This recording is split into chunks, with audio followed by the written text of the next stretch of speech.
And our grandmothers and some of us, our mothers, stayed in that marriage, and there was almost no drama. Almost no baby mama drama, no side chick drama. And I'm wondering, is it the culture that's kept it that way, or there is something else that we just did not know about? So, okay, you want to go? Go on. So I question there was no drama. I question that there was no side chick. Because in those days, once the woman gets pregnant, she comes to the house and you marry her. You didn't have limitations. You didn't have to hide her. So you marry her, then you go out for another one and bring her. That's how they end up with 10 wives, end up with 7 wives and all. So, and then another thing is, our society has moved. Marriages now are different from the marriages our parents had. Right now, we are asking for what a whole village used to give us in terms of emotional, social contact and all. We are asking it from one person. The idea of romantic love is fairly new. It wasn't what our parents married for. Our parents married for stability, for security, for furthering business transactions, family ties and all. Those were the things they married for. They didn't marry to have intimate connections. Now we are demanding intimate connections. You cannot have intimate connection with 5 people. Not possible. Yeah. So our parents didn't have intimate connections. They had really marriages.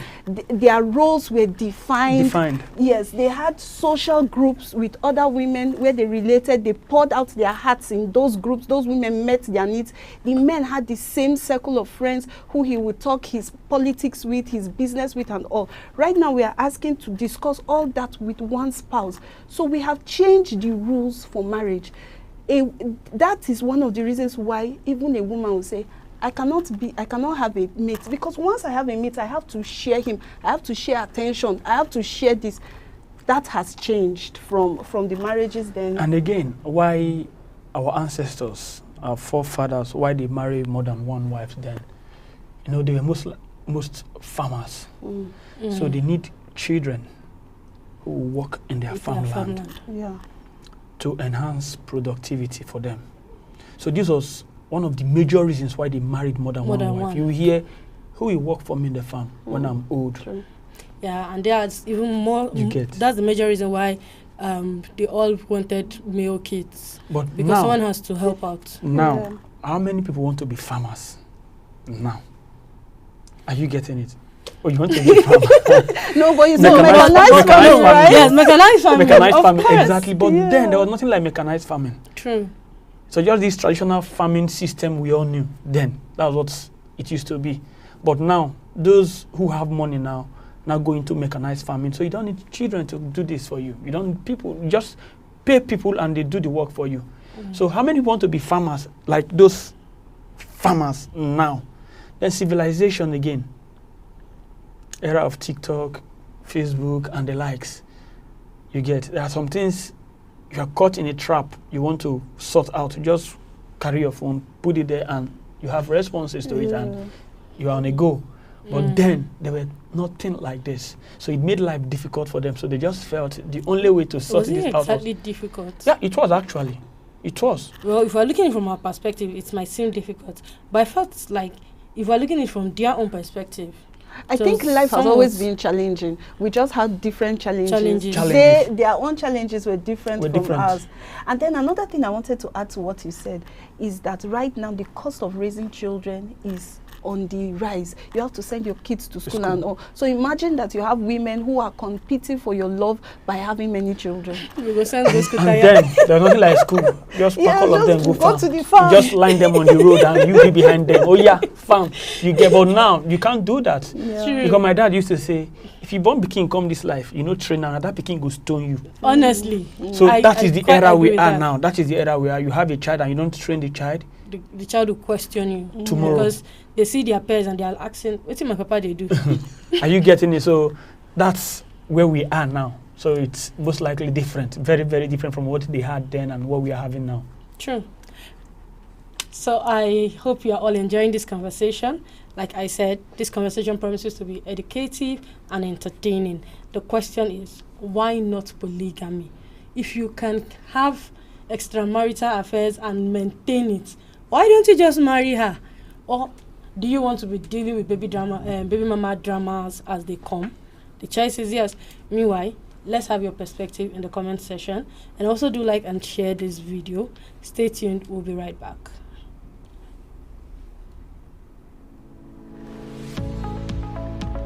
At ISU Media Limited, we understand the power of media relations in amplifying the impact of NGOs. For 16 years, we have been dedicated to helping organizations forge better relationships with the mass media. Our expertise lies in crafting compelling narratives and ensuring that NGOs deliver newsworthy materials in the formats that reporters and editors desire. In addition, we conduct structured monitoring of mass media and social media content. We work closely with you, our clients, to increase your visibility as an NGO. If you are an NGO seeking to strengthen your media relations, let us be your trusted partner in building meaningful connections with the mass media. Connect with us by sending an email to info@isumedia.net.ng for more interesting updates. Subscribe to our newsletter on LinkedIn at The Fifth Estate. You'll get all the development stories that you need. ISU Media, ocean of ideas. Welcome back, and thank you for staying tuned. Like you know, I am your host, Hope Williams, and I've been in the studio with Richard Galaxy and Nancy Oblete. So we've been having this conversation on why not polygamy. Back to the conversation. So the church supports monogamy, but we have seen some church leaders caught up in the whole baby mama and side chick drama, whether they are pastors or group leaders or deacon and all of them. And we have also seen men who are strong, acclaimed Christians, right, still caught up in this same baby mama drama and side chick drama. So to Richard again, why do men say, I am upholding my religion? Mind you, the Christian religion says one man, one wife, and it abhors anything extramarital. So why then do you say, I am upholding my religion, so I'm marrying only one woman, right? But you still want to have these women outside. What's the psychology behind that? Okay, like when you were introducing the topic, you talked about the girl on a certain podcast who told you how she has been saving marriages. Mm-hmm. You know, these days people don't really marry because they love. They just want to marry for the title. That's why you see marriage crashing on daily basis. Because there are some things you didn't see that will happen when you are going into that relationship. When you entered it and you are beginning to see it, you are discouraged. And you see somebody out there who brings your mind at peace. Imagine you as a man after working your ass out in the work and you come back home and there's no peace at home. So that is where that girl come in the picture, that I have been saving marriages. So this man could possibly go outside and get bad advices and all of that and come back home and throw the wife out. But when he meets a girl like this who pampers him, calm him down, calm his nerves and all of that, tell him what he wants to hear, he's calm. When he gets home, whatever the wife he would do, Baba no go care again. So Boma, before you respond to that, so I want to ask you, right? We have women saying, I don't want to be numbered. Yeah. I do not want to be numbered. But then there's this assertion, almost like everywhere you turn your face to, you hear people say it, that women divorce their husbands for having a side chick and then go out to become the side chick of another married man. So I want to ask you, how true is that, one? And also, if you say you don't want to be numbered, why then are you a mistress? Okay, so there's this conflict, right? When the woman leaves the home, she truly doesn't want to, she's truly leaving because she doesn't want to share her husband. The hurt of betrayal is very painful. Scientists tells us that betrayal, the pain of betrayal is equal to breaking many limbs, how you feel the pain. So it's really painful and they leave because of that. Challenge is when they leave and they meet the reality out there, they are no longer in circulation. There's no, the suitors they have are no longer as many as they used to. Men will say, oh, I don't want to marry a woman who has been married before, especially in our culture. She's leaving. She left her husband. You know what she did to him. Yeah, you know, the all way those they kind make the of woman things. take all the blame. Yes, exactly. So she's a black sheep. She goes out. She's not meeting men who are coming to her to marry. The men who are coming are men who are looking for fun. Men who are looking for how to pass time. So circumstantially, she finds Which are most herself likely in married this, men. Exactly. Okay. She finds Let's put herself that in in this perspective. quagmire where what she was judging before, she's now in it. Yeah, she's now in it. So the thing is, you leave your marriage. Are you willing to stay alone? Because that is an option that you cannot ignore. It is a possibility that is very high. Even in the West, remarriage for women is far lower than remarriage for men.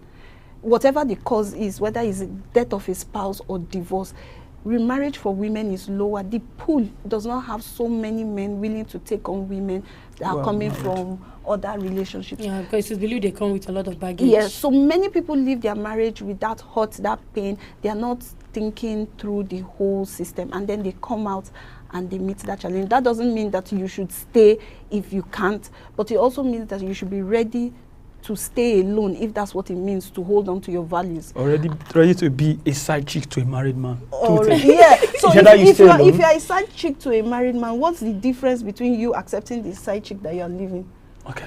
Do you understand? But it's just that when we are living, most of the time we live single visioned. We live with one focus. I'm hot here and I'm living. We don't think through. But I really think that's how we women are wired. Not women. That's how life is wired. No, If a man, man was thinking that way, right, he would not have side chicks, have children that he hides. Then when he dies, they now come up and they start fighting. So that is even the worst. Yeah, like, you know, some people start springing up. The whole thing is now vis-a-vis, now vice versa, because this is they said men cheat, but women fear DNA. Because at the end of the day, women are the ones who has to get pregnant. Can I be honest with you? I don't think that women cheating started today. I think that women have been cheating all through generations. The challenge is that then, whoever she said was the father of her child was the father. There was no way to check. Now we have a way to check, and we are checking. Infidelity is more a thing of opportunity, because we have opportunity to go out there. We are mixing more. Do you understand? So even if you check the US statistics, the rate of cheating by women and men is almost the same. So there's no, that idea that cheating was a genetic thing for men. Men are not, men are polygamous by nature was false. Everybody is polygamous if they want to be. It's a choice to stay. The discipline to stay is a choice. Yes, and if you don't hold yourself, life can throw you in any off direction. Balance and all of that. True, because it's funny how you see women who lost their husband stay true for years, and then you now see younger women who probably were raised by these women who stayed true for years, telling you that I cannot. This is not for me. Yeah. This no. And the mother tries to tell her that, see, I lost your father, but I had to stay. I had to take care of you. I had to consider you. But they do not want to consider any option. And now I am wondering, is it that they are being vengeful? Like a woman who was betrayed by her husband and leaves the marriage, feeling so hot and angry and bitter, and then she's getting into the next relationship and is with a married man and she doesn't care. So do you think that is her being vengeful, or her hurt and pain was not well managed? Well, it could be any. There's a possibility of vengeance, Okay. right? Yeah. That's you are hunting, or like the pain I have experienced, I will ensure that you also experience But that's wickedness. But in other people, because it's not the same it's not the same you're person, doing it. exactly. Most likely, the men don't even care what you become after leaving them. And again, you said something that a married woman, it's very difficult, or it's difficult for married women who left their husband to get a relationship with a non-married guy, a single guy, and all of that. Because in the society, you believe she left her husband's house, so I can't have anything to do with her and all of that. So where they can settle, or where it's probably good for them to settle, will be with a married man. Some will tell you they are more matured. They understand this thing more than the single guy. I can't leave my marriage and I'm dating a single guy, and he no go even get sense. He's not matured in his reasoning. So many things I'll be bringing up to his table, he might not even understand because he has not been there. So they want to go for somebody who has been there, where they are coming from, who can guide them. And spread the pain that they are living, that they left for. So you see, the thing is, people in pain spread pain. As long as you don't heal the pain that you have, you will spread it to So other it is people. necessary to go through healing first. Yes, it is very necessary to go through healing first. And then there's also the question of the ability to hold oneself, that chastity that we do not value anymore. Our parents had it. So women that were able to stay without their men for those number of years also had sexual urges. So, but But they controlled it. But we don't have that control. From when we are single, we are dating 10 men because we want hair from this one, we want the other one to give us an iPhone. So already we have lost our ability to hold ourselves. That ability, we don't have it as much as our parents used to. So it's easy for us to get swayed. It's easy for us to fall in ways that our parents wouldn't have fallen. So I think because the rules in the society was, though we still have the same rules, right? But then back then our parents paid more attention to what the society thinks. I am sure we all have heard stories or even had one-on-one encounter with people who stayed in abusive relationships, marriages, all because of what will the society say, right? And then this generation, we are saying, to hell with the society. I am living for me. So we really do not even... Self-love. My mental health. My mental health is very important. So we don't want to pay attention to what the society thinks or feel again. But what does the society feel right now? The society has been infiltrated by women's rights, feminism, that has given women voices. They now can speak. Which is necessary. Of course. If not for women's rights, I probably wouldn't be here. The challenge is that we have also gone overboard. Like So with every concept. I agree with that, because some persons bring in their anger, their toxicity, their into bitterness feminism. I saw Yes. social media one day where a woman was telling on her post, she was telling younger women, just newly married women, if your husband is not treating you well, leave your marriage and come. I'll give you 1 million naira to start up a business. Well, it depends on the concept, the context in which she's saying it.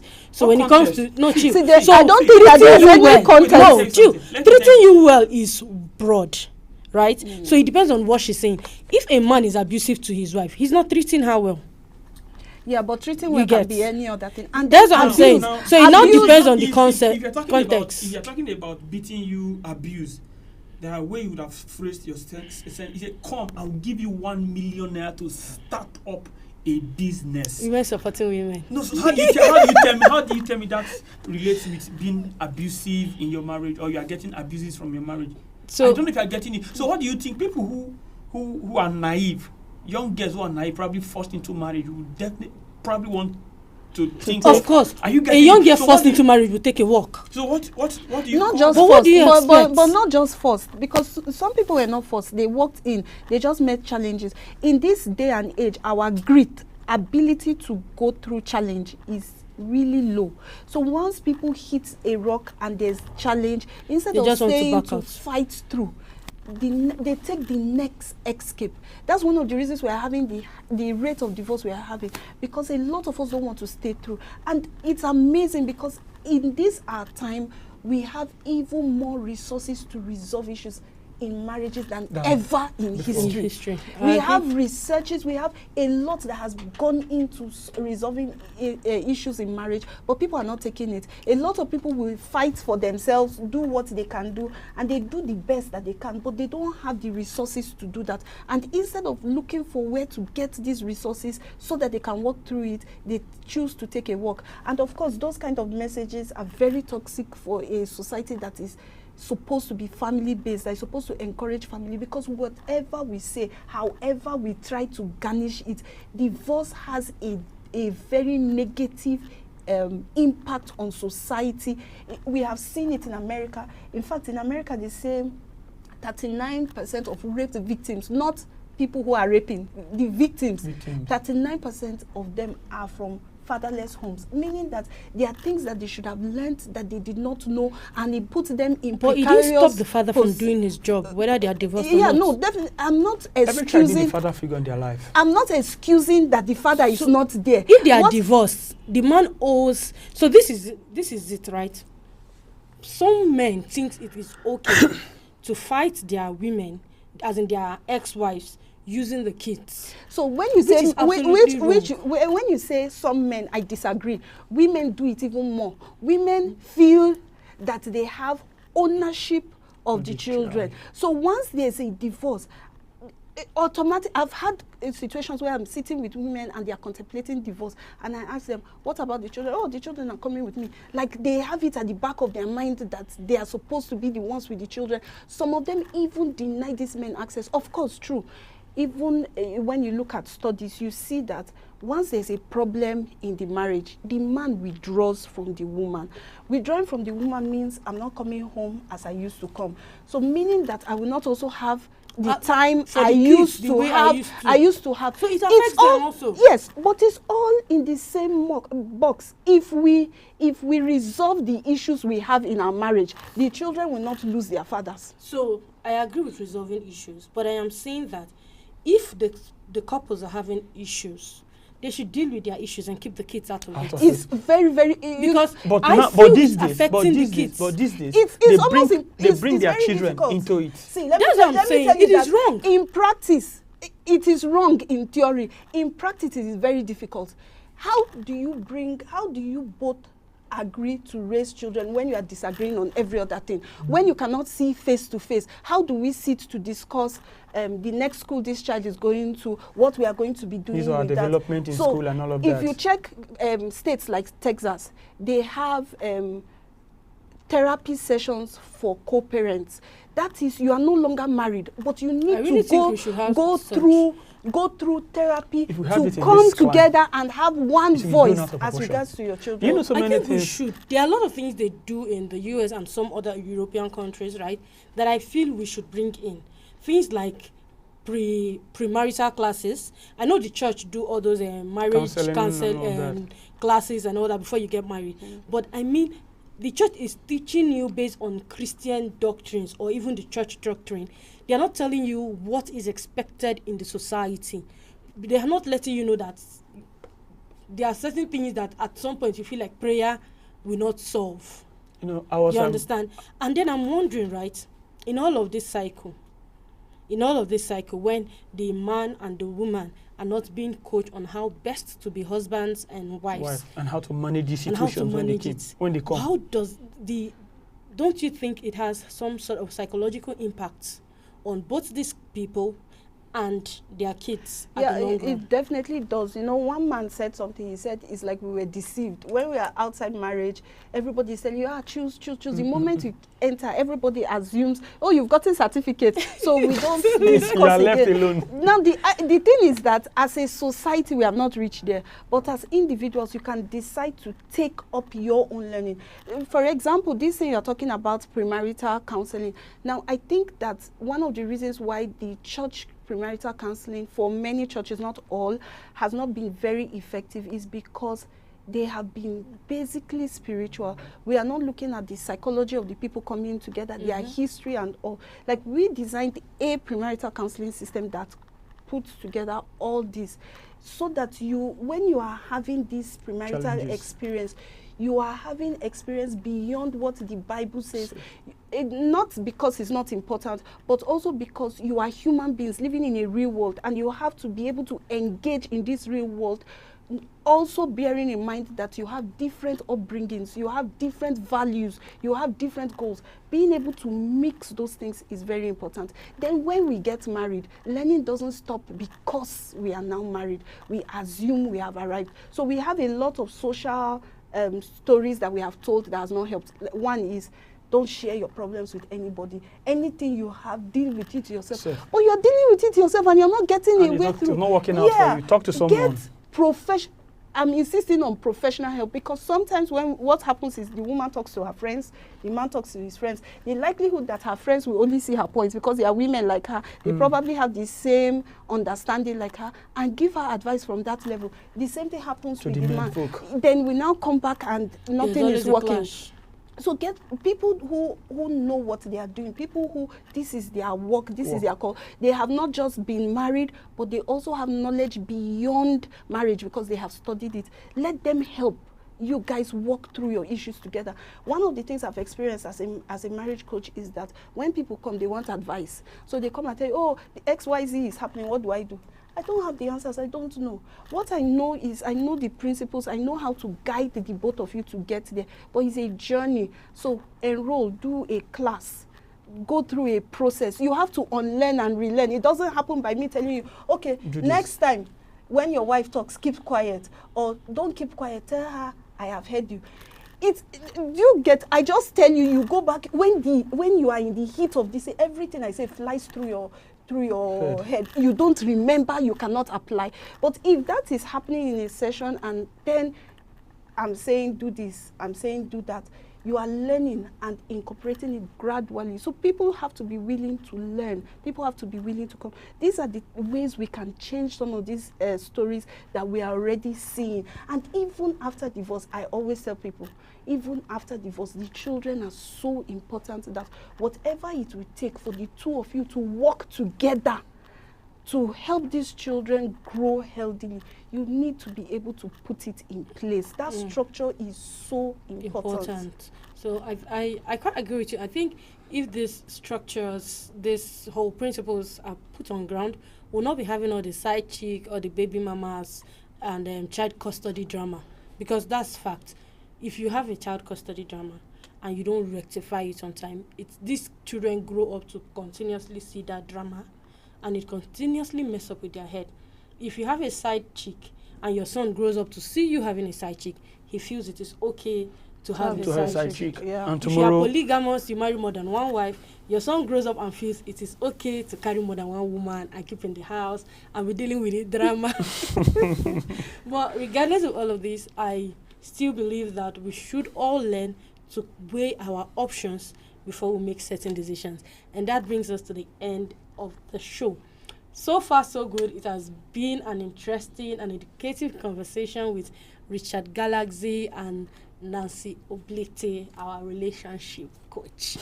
So I don't know what you think, but like we've said in the studio, you have to weigh your options, weigh the consequences of every step you take before you take them, so you don't encourage a cycle of hate and anger and constant mistake.